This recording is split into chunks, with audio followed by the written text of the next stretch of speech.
Iran में अचानक हुए सीरियल धमाकों ने एक ऐसे युद्ध की किताब खोल दी जो पूरे मध्य पूर्व में फैल सकता है। अमेरिका ईरान पर हमले की तैयारी के अंतिम चरण में है।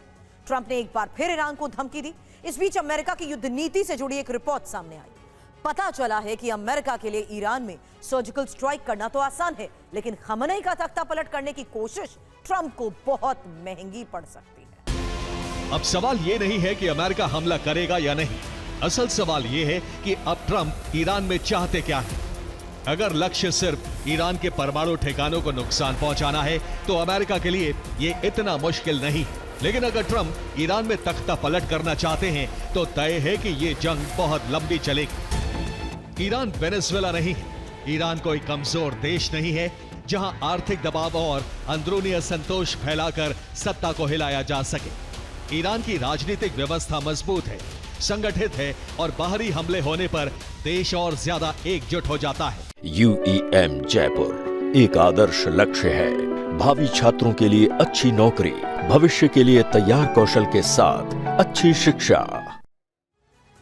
ईरान पर हमला करने के लिए अमेरिका के पास 3 रास्ते हैं, जिसमें से पहला और सबसे सुरक्षित रास्ता यूरोप से गुजरता है।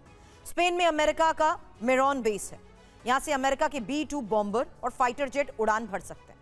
रास्ता ज्यादातर नेटो एयर स्पेस से होता हुआ ईरान तक पहुंचता है, इसलिए अमेरिका के विमानों की मिड एयर रिफ्यूलिंग भी आराम से हो जाएगी। लंबा रास्ता और ज्यादा समय चुनौती। दूसरा रास्ता इजराइल, जॉर्डन, इराक, सीरिया वाला कॉरिडोर। इजराइल और जॉर्डन इराक के ऊपर का air space mid air refuelling और पेट्रोल और स्ट्राइक पैकेज पास कराने के लिए इस्तेमाल हो सकता है। रास्ता छोटा है, लेकिन ईरान की मिसाइल रेंज में होने की वजह से उतना ही खतरनाक भी।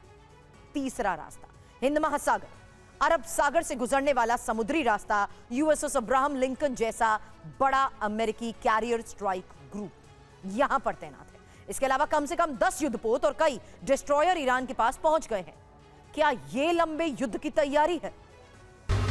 तुर्की और मिस्र जैसे देश ईरान से लगातार बातचीत में हैं। सऊदी अरब और संयुक्त अरब अमीरात इस मामले को लेकर अमेरिका से खुलकर दूरी बना रहे हैं।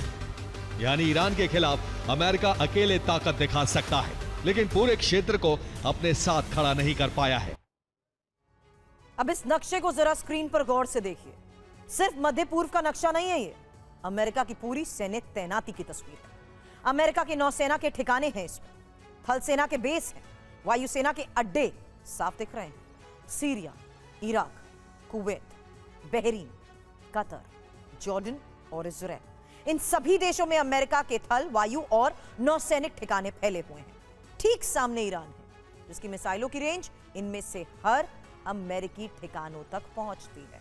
यानी जो अमेरिका की ताकत है, वही उसके लिए सबसे बड़ा जोखिम भी।